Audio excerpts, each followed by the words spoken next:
Alright, hello, my name is Owen Stewart. I'm here with Keenan Glago, Owen Marshall, and Simon Beach. And we're coming back at you with another episode of Blue Streak. I brought the X times accidentally. I instinctually flash crit game. Alright. My hands are going on the table. Alright, shut the fuck up. Alright. Hi, I'm Owen Stewart. I'm here with Keenan Glago, Owen Marshall, and Simon Beach. And we're back at you with another episode of Blue Streak Sports Talk. It's our theme song. Yeah, facts. Alright. So, to start off today's show, obviously the Los Angeles Lakers have not lived up to expectations, and it has culminated recently with Rajon Rondo reportedly sitting at the end of the bench where the spectator seat is. So, what do you guys determine from the current friction that is going on in Los Angeles, and what does it mean for the future of the team? Keenan, I'll start with you. Okay, clearly they suck. Like they're not very, they're not very good. First of all, and usually any team LeBron's had friction on, they're still pretty good. But this team sucks. So not only do they have friction, but they also suck. What does this mean for the future? It means that they're not really set for the future. I don't know what LeBron's gonna do, but he's probably gonna like force front office to make some changes, and because he pretty much has control of that team. So.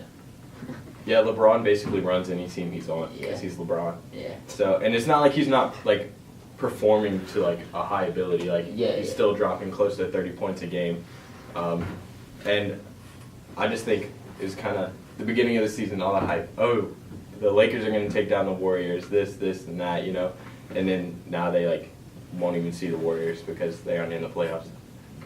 Kind of funny. Since 1963 till now, the Lakers have missed the playoffs grand total of 5 times. That number is going to double in the next 5 years. Because, here, the Lakers wanted that Anthony Davis trade. It never happened, and I think that just kind of rattled them. They're like, oh, man, now we got our young guys. They suck. We can't do anything. But they don't suck. They're like, Kyle Kuzma is a young stud. Brandon Ingram is still pretty nice. And Lonzo Ball, I mean, you can't. I mean, well, he wouldn't say he's bad, but he's not like stellar. But he's not Anthony Davis. But yeah, since they didn't get Anthony Davis, then they're all mad and now dropping 5 games below 500 and LeBron on minute restrictions. Yeah, it's just not a good combination now. Yeah. All right, so moving on to the NFL. We just had the NFL Draft Combine, and one of the standout prospects was Ole Miss wide receiver DK Metcalf. A few things stood out about him. First off, it was reported that he had a body fat percentage of somewhere in the area of 1.6, and then he ran a really fast 40 and very slow in his agility drills. So what were your reactions from the Combine, and how do you see him performing in the NFL? Simon, I'll start with you. Okay. Well, after he ran this 40, I was like, oh my goodness, this man is going to be like the next Megatron or something. And then I saw him do the 3-cone and I was like, never mind. Because this man, he ran. What was the time for the 3-cone? It was like it was a high 7. It was not good. Worse than Tom Brady. Yeah. There you go. Nothing after that. Slower than Tom Brady. And I mean, everybody saw what Tom Brady looked like back his combine days. All I'm thinking is with a body fat percentage of 1.6, as soon as like flu season hits, he's going to be out for a couple of weeks. The man's going to get sick. Oh, muscle wasting. Yo, I'm fun. gonna propose something that he switches position to tight end.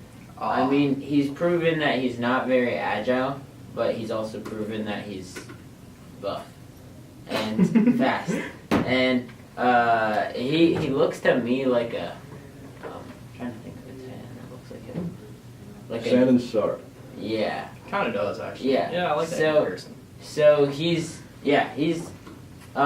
I say go to tight end because he would be absolutely beast. He would pancake people first of all, and he would burn any linebackers that are trying to guard him. So. All right, so staying with the NFL, the Denver Broncos have made yet another move with a quarterback. Case Keenum, they just traded him to Washington. Obviously, Washington dealing with Alex Smith's possible career-ending injury. What was that? I don't know. A Washington fan is excited to pick up a mediocre quarterback, looks like. And then 7-9, 4 years in a row, baby. so Denver Mediocre. also just signed Joe Flacco, which might have led to this. So does this really make sense for either team, and who actually won this trade? Oh, I would've- Bush, I'll start alright. with you. First off, for Denver, I would have kept Case Keenum over Joe Flacco. Joe Flacco's a bum. Elite. Yeah, but honestly, like I don't think Case Keenum's going to do much for the Redskins. He had around a 60% completion rate last year, led the Broncos to 6-10. So that's right around like the Redskins' range for performance. I don't think he's going to change the program. I don't think he's bringing anything new. So yeah, I mean, it's just going to be the good old Redskins again. And now I'm we got the confused right now because they reported that they're not done shopping for QBs after the Keenum trade and that they were still interested in Rosen or drafting Drew Lock. Well, yeah, you got to And- have something because Keenum isn't. But they also have said that they, no matter who they trade, they Josh still are Johnson. considering Colt McCoy as the starter for next year. So I don't know what the heck is going on. Are we gonna do the little triple threat action? Every quarterback gets a quarter. Keep Josh Johnson too. Oh, God. I mean, God. I don't Yeah. know. No, but honestly, Inside. I don't know what's going on because we have so many holes we need to fill. And yeah, we do have a quarterback problem, We. but I don't know. Yes, I was we. about to say that. Me on the front office, the Redskins. No, but there's so many holes that need to be filled, and right now they're just loading up the QB position, which isn't a bad idea because we saw what happened last year with the QBs and the fact that we went through 4. But it just doesn't make sense when, there's like I said, there's holes that need to be filled. Well, if you had a 60% completion percentage with the Broncos, that was going to plummet with the Redskins because the Redskins are not very good. And I'll probably say 5-11. 5-11. 5-11. No, that's a joke. That's interesting. All right. So finally, my man Antonio Brown. Steelers finally traded much embattled wide receiver Antonio Brown to the Oakland Raiders. In return, they got a 3rd-round pick and a 5th-round pick. However, earlier in the week, there were reports that he had already been traded to the Buffalo Bills. Brown reportedly shut that trade down, saying he would never promise he was going to report to Buffalo. All right. So I have 2 questions with this. 1, should players be allowed to pick and choose where they go after they've already requested a trade? And 2, are the Raiders making money moves right now? We'll start with Simon. Okay, well, beggars cannot be choosers. Yeah. So, if you're asking for a trade, accept the trade and don't say, oh, no, hell no. Quote, unquote. What an idiot. But, so now, I do not think players should be able to do that. And now, Oakland is where wide receivers go to die. Have you heard of anything about Jordy Nelson in the last 2 years? No. I've heard that he sucks. Did Yeah. Jerry Rice go Have you to heard Oakland about and die? Randy Moss, his very last year in the NFL? He was like 40. Hey, listen, he went to Oakland. But now, with Derek Carr, he's still gonna die in Oakland. So, Antonio's legacy is over. And he didn't even get to the Super Bowl. Actually, he did his rookie. Dang it! He did his rookie year. But that was it. After he got into the leadership role and got the big old mega contract, didn't make it to the Super Bowl since. So, Yeah, so basically, I think Pittsburgh really lost on this trade. A 3rd round and a 5th round pick for AB, who's arguably one of the best wide receivers in the league. I was kind of disappointed in Pittsburgh for that one, considering they got about as much as they got for AB as they did for Martavis Bryant, who everybody knew wasn't going to stay in the league for long because, it's just a matter of time until he got another drug possession and suspended. So, yeah, Pittsburgh definitely lost on that. As far as Oakland goes, they made some really dumb decisions last year with trading Khalil Mack. They got rid of Amari Cooper. AB isn't going to fix that. Like, they were at the very bottom of the league last year. So, I don't think much is going to change for Oakland because, in order for Antonio Brown to be a good wide receiver, you need a quarterback that can throw to him, and Derek Carr is not that quarterback. I feel like the Raiders definitely went out in this situation. I think it'll be really nice because first of all, Gruden owns the 2019 draft, and he has so many what is it, like 3 first rounders? Yeah, Yes, that's three true. first Yeah. That's true. And so imagine if they pick up, let's say, like we talked about, a DK Metcalf or some other receiver in that first round.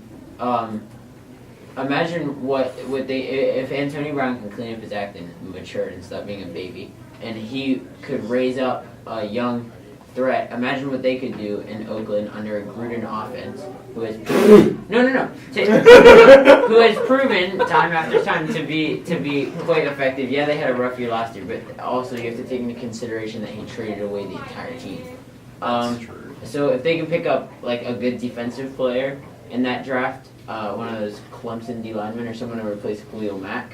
Who's the dude from Can Michigan? you replace Sean Khalil Mack? Garrett. Yeah, that dude No. is gonna be a dog. Exactly, that's what I'm Not saying. Gary, the dude No. with the long hair. Chase Winovich is man, not as good as Winovich. Rashawn Gary. Okay, and then a receiver that Antonio Brown can become a threat with and raise up, sort of like what happened with Juju. Yeah, he left a lot behind. Played for but a Hall of Fame quarterback. also maybe Derek Carr will start to look like a better quarterback. I mean, okay, 3 years ago, people were considering Derek Carr as an MVP candidate. 3 years ago. And then he blew out his knee, and And what's he done since? yeah.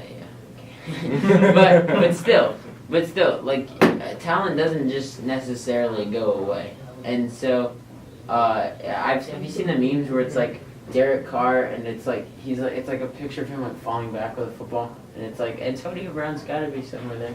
So like at some point he'll be able to just chuck up the ball for Antonio Brown. He's not And- big though, like he's not tall, so maybe he isn't gonna be able to go Yeah, up but he and can get burn him. past people.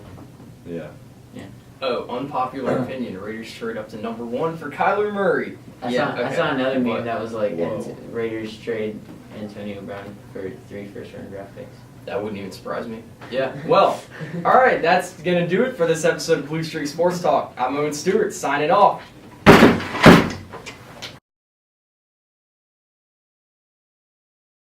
As far as Oakland,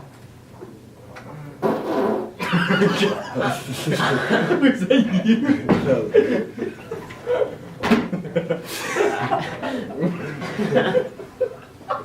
I'm not cutting that. God dang, that.